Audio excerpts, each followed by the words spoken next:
Shabbat Shalom, everyone.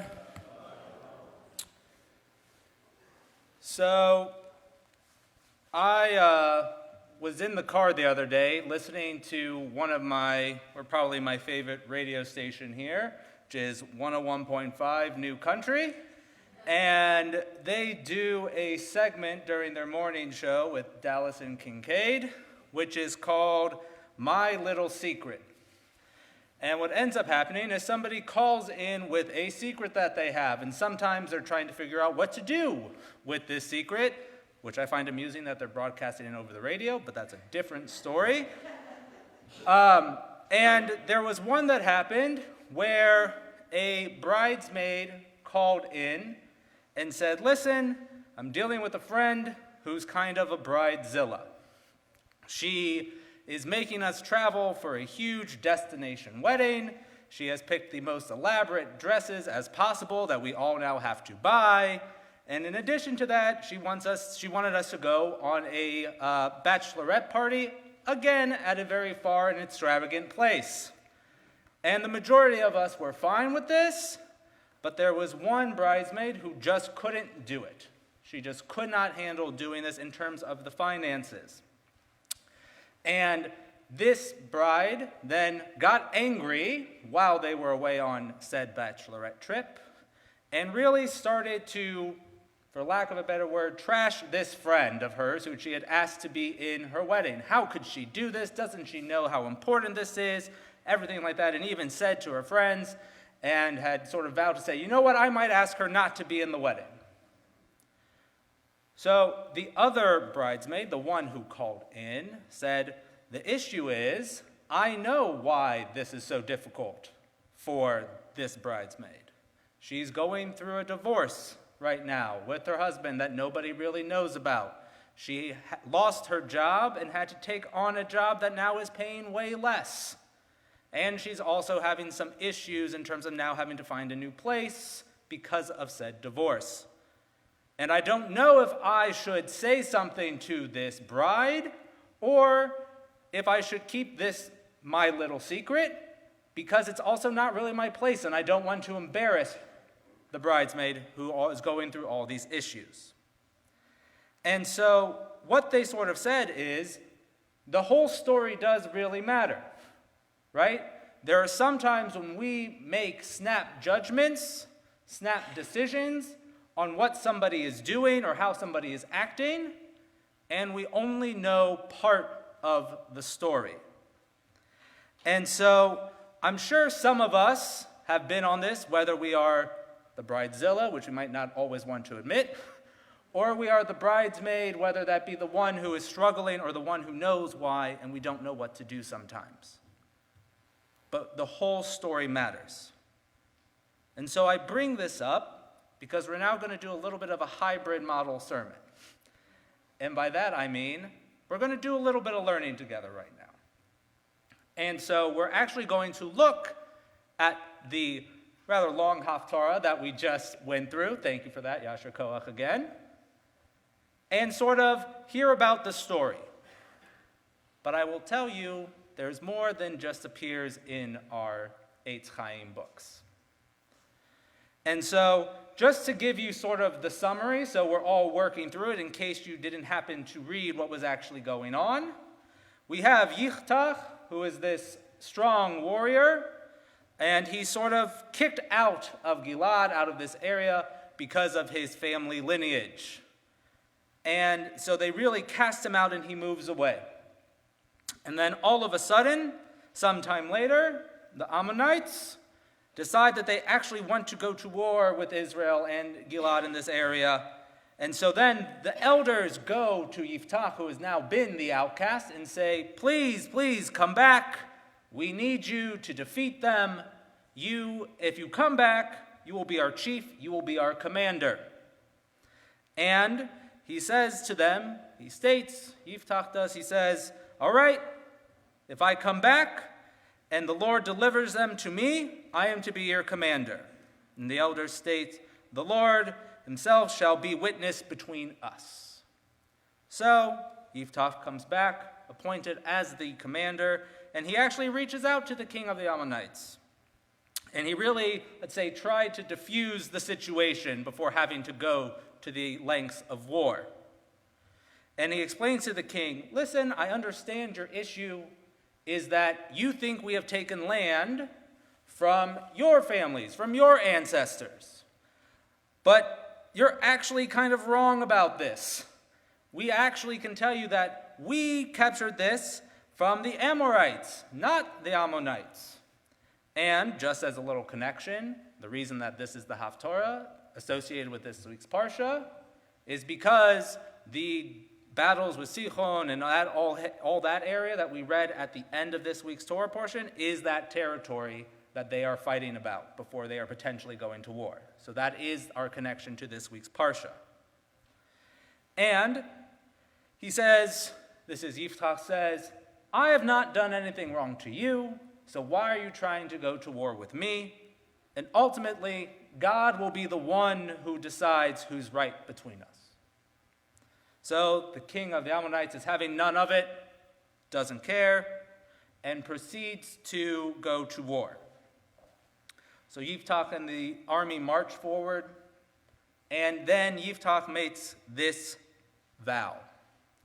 If you deliver the Ammonites into my hands, then whatever comes out of the door of my house to meet me on my safe return from the Ammonites shall be the Lord's, and shall be offered by me as burnt offering.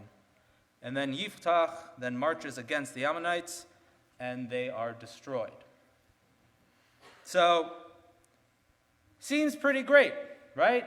Yiftach seems to have done what he had asked, right? We kind of like the hero narrative that he was the one who was cast out. He follows that traditional hero sort of arc, right? And is coming back as sort of this one riding in on the white horse to save everybody.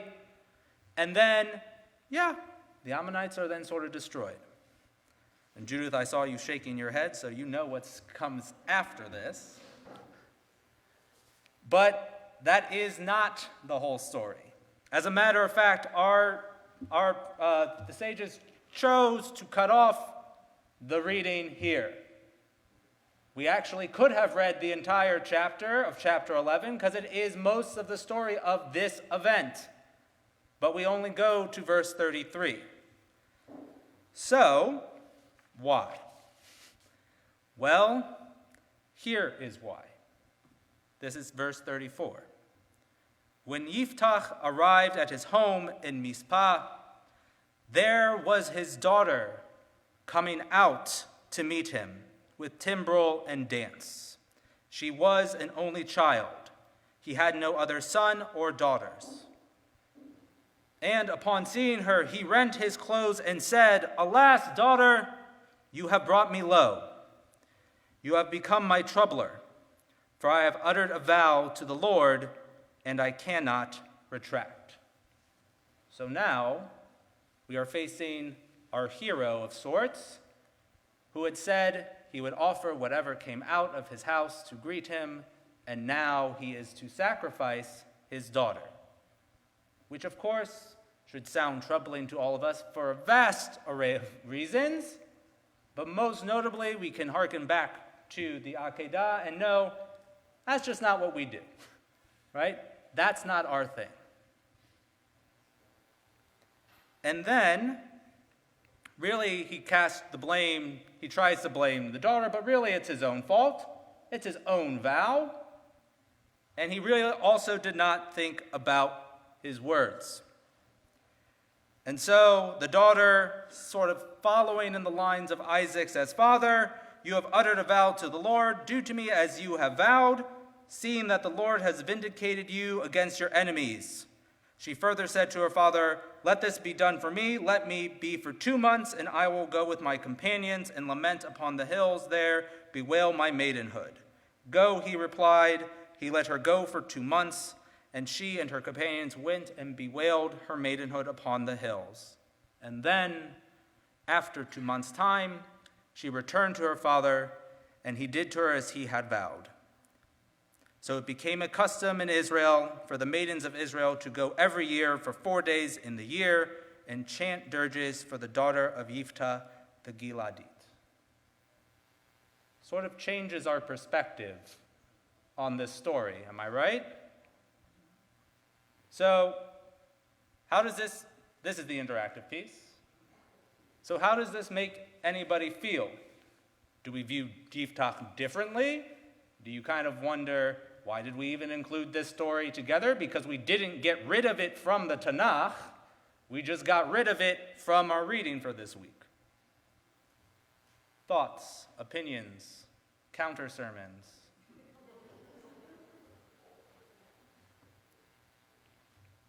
I always found it ridiculous, who did he think was going to come out of the house?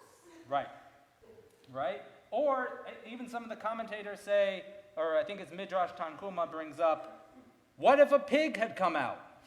Right? What would that have been would that have been a sacrifice that would have been like, yeah, sure, God, here's your pig sacrifice or your dog sacrifice. Right? Like there's an interesting idea about it didn't just have to be the daughter for it to have been sort of a misguided sort of offering. Marsha, I think I saw your hand.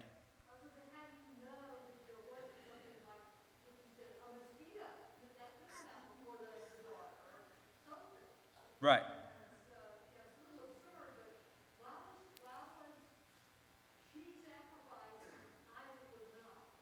Right. So it's interesting here. Anybody else? Thoughts?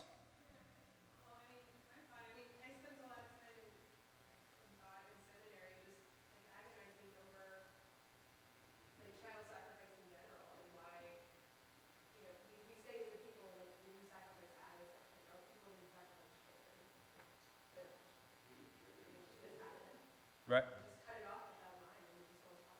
Right. It's true. Right. Yeah, I mean, obviously it makes sense why we cut that off here, right? It makes 100% sense why this was not included. And we do have moments where we say, we don't believe in X until we do, right? I give you the example, we don't believe in magic as a people until we believe in magic with Urim and Tumim and casting lots and all this, that, and the other, right? We only believe in magic that we can repurpose towards God and Hashem, right? All right, so Roz, and then Judith, and I'll kind of wrap it up.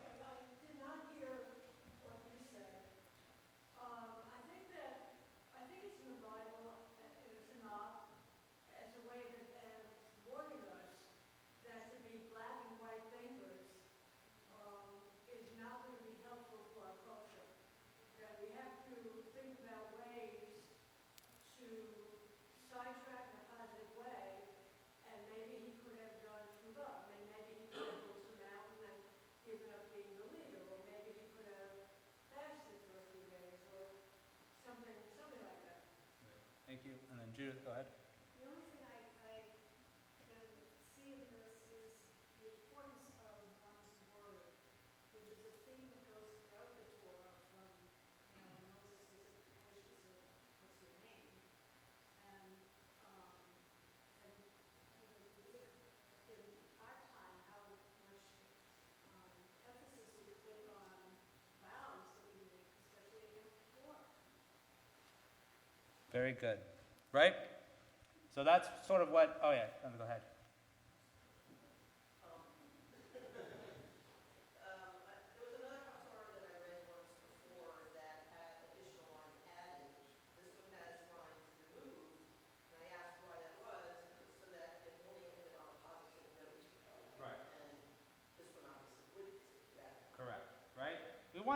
We want to be happy at the end of the movie. We don't want to be angry or upset.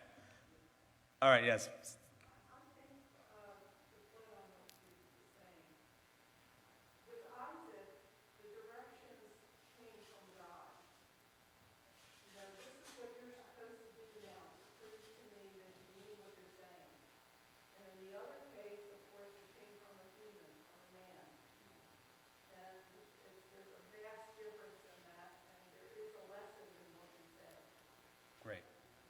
Great. Okay. Really our last one, and then I'm going to wrap it up.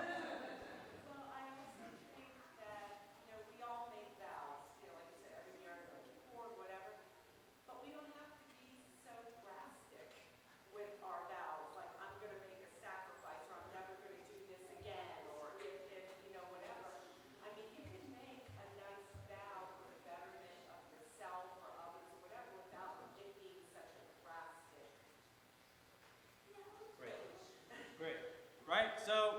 think, as I said, two real lessons. Words matter, and getting the whole story also matters, right? Because this also now comes to inform us, right? If you already knew the story, kol hakavod, but if you didn't know the ending, now you are sort of getting a different idea from what this Haftorah can actually give us, which is really that words matter, right? And the whole story matters. And it was interesting, as I was driving down Johnson Ferry the other day, I saw at Johnson Ferry Baptist Church sort of on their marquee, they sort of give you like the teaser, and it was Yiftach, false faith. And that idea that, oh God, if you do X, then I'm going to do Y, right? Think back to when you were a kid. Oh God, please let me get an A. I know I didn't study, but please, if you do it, I swear I'll do X, Y, and Z for you for the next month. Right? That's a false sort of faith. That is a false oath. Right? And that's what I think we're supposed to try and glean out from this when we look at the entirety of the message and the entirety of the story. Because when we don't look for the whole truth, when we ourselves don't tell the whole truth, then we will simply be like that bridezilla who is just yelling at her friends and people that she is close to because she is sitting there in a bit of ignorance. Shabbat shalom.